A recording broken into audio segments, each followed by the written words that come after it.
Hello, this is Joe. Welcome back to the channel.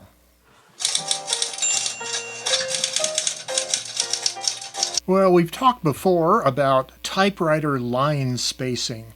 And recently I was writing some letters with my IBM Selectric 721 that mine has been custom modified to have a 1.5 line spacing setting.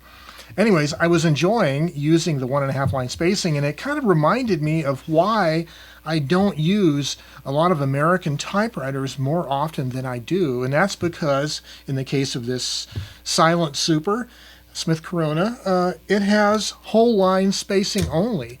It wasn't really until probably the latter part of the 1960s with the 6 series that Smith Corona started offering half line spacing. So I got to thinking, actually, is there a way that we can find a workaround so that we can do 1.5 line spacing on these American typewriters that didn't natively have it? I had to figure out how to come up with a workaround that's usable, that's not too intensive, that's not too distractive to the writing process. And I think I've come up with a way to do it. So back in October of 2023, I published episode 434 of this typewriter series, and in that episode I talked about line spacing. I did a thorough study of about a dozen different machines in my collection, comparing the line spacing, measuring the line spacing and all that, and a vast majority of my machines were of the 6 lines per vertical inch standard. There are a few oddballs in my collection. I think the Hermes Rocket was one of them, and maybe the Groma Colibri was another. But for most of the machines, it was 6 lines per vertical inch. So if you're doing single line spacing, it's 6 lines per inch, or 1/6 of an inch per line. If you're doing double spacing, it's 3 lines per inch. And therefore, if you want to do 1.5 line spacing, that is 4 lines per inch, which is 1/4 inch between the lines. So as I said, a lot of the American machines in the 1950s and earlier didn't have these half-line features, which I really enjoy. I think half-line, like 1.5 line spacing, is a really almost an ideal spacing for writing letters, or even just brainstorming, kind of stream of consciousness or rough draft writing. You can fit more lines on a page than double line spacing, and you still have room to do corrections, insertions, or making notes if you're doing some kind of rough drafting or whatever. Getting back to this, so if you have an American machine like in this era, many also European and Japanese made machines were also 6 lines per inch. In that case, this technique I'm going to show you should work for your machine. Okay, so for this technique, for being able to do 1.5 line spacing on a typewriter without half-line spacing feature, I've printed a backing sheet. This is 24-pound paper, and I've printed a series of horizontal lines that are spaced exactly 1/4 inch apart. And I used, for this one, I used the Apple Mac Numbers, which is their version of Excel, and I just formatted some tables and formatted the lines accordingly. So this is a backing sheet that we're going to use as a reference for typing our document. Okay, so I'm going to use a piece of newsprint, letter size, US letter size, as my typing sheet, and then I'm going to use this backing sheet that's been printed in 1/4 inch graticules, and I'm going to space it such that there's a little bit of room on the left side of the paper for the backing sheet to stick out.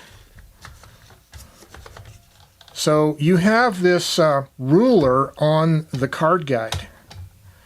So I'm going to set my margin on the machine so this ruler is even with the graduations that are sticking out on the left of the paper, on the backing paper. And then what I'm going to do is we're going to pull out the line spacing clutch button, and we're going to exactly center that ruling onto the top edge of that scale.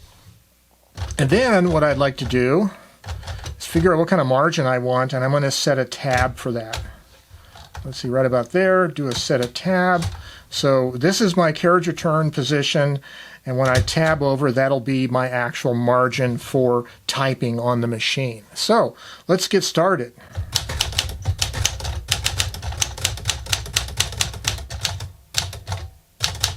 I'm going to do a carriage return. Now I have my machine set on single line spacing here.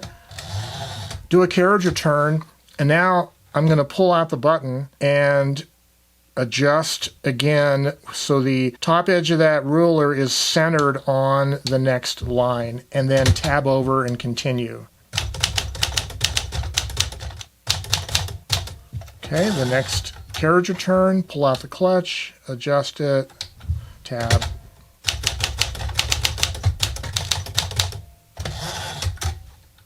There we go again.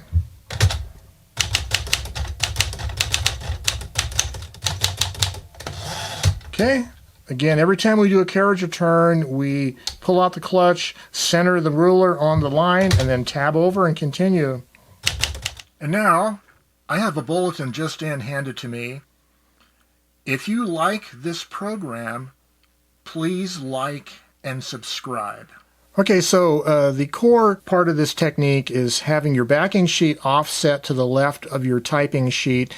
I'm setting my left margin so that at the left margin, the left part of the scale here on the card guide is even with the graduation marks that are sticking out from the left side of the paper.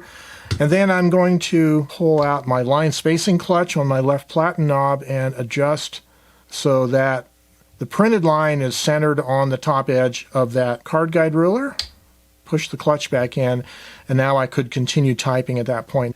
So I did write a blog article about this particular idea, published on my blog. I'll give you the link down below, but these were the two sheets I used to type the blog article, and they were both spaced accordingly at the 1.5 line spacing, 1/4 inch spacing apart. And then I also wrote a one-typed page for the one-type page blog, and I also typed it on this machine with the 1.5 line spacing. And it looked really nicely. I like the way this particular Smith Corona Silent Super with a small typeface, I like the way it looks typed in 1.5 line spacing. It's very nice. Well, there are some pros and cons to this method. One of the pros, of course, is if you have these lovely American typewriters that you like using, but they don't have 1.5 line spacing, and you really like to use 1.5 line spacing. I can think of not only the Silent Supers, Smith Coronas, but like my Royal KMM right over there. I love those machines, but they're less useful to me with whole line spacing, and I find myself not using them as much. In fact, that was one of the things that spurred on the idea for that blog article and for this video, was the idea that why am I not typing as many letters with this wonderful Silent Super with its nice diminutive typeface, or the KMM? It's because I like 1.5 line spacing.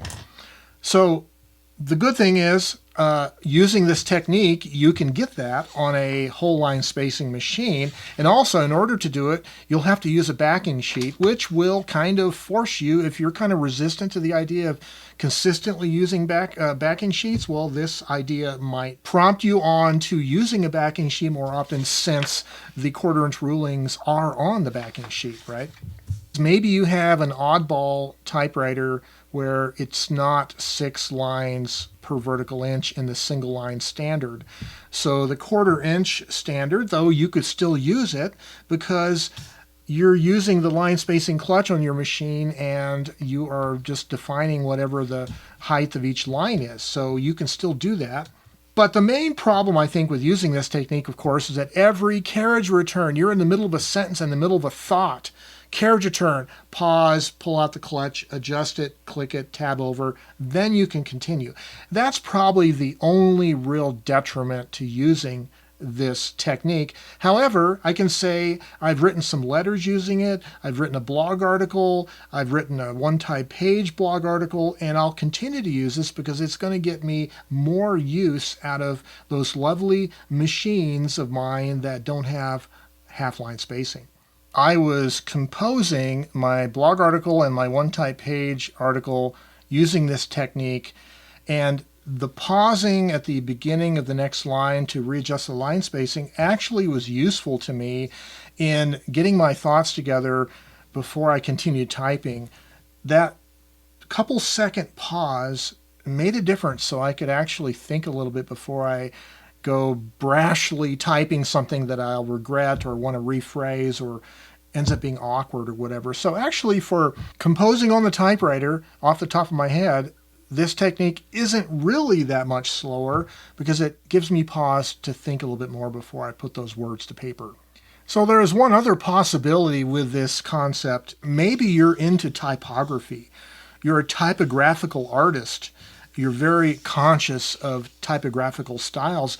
And maybe 1.5 line spacing isn't your preferred line spacing for a particular typeface. Well, you could come up with your own custom line spacing standard with this technique. Just figure out what that is and make a backing sheet that's ruled in parallel horizontal lines at that standard, and then you can use the same technique to have your ideal line spacing for your favored typeface. I'd like to hear from you down below in a comment section if you tried this technique and if you find it helpful, and also if you have another variation on the same idea of having some kind of a backing sheet or reference marks with an alternative spacing that your typewriter doesn't natively have. I'd love to hear your comments down below, and I hope this technique was helpful in you getting more use out of your whole line spacing typewriters.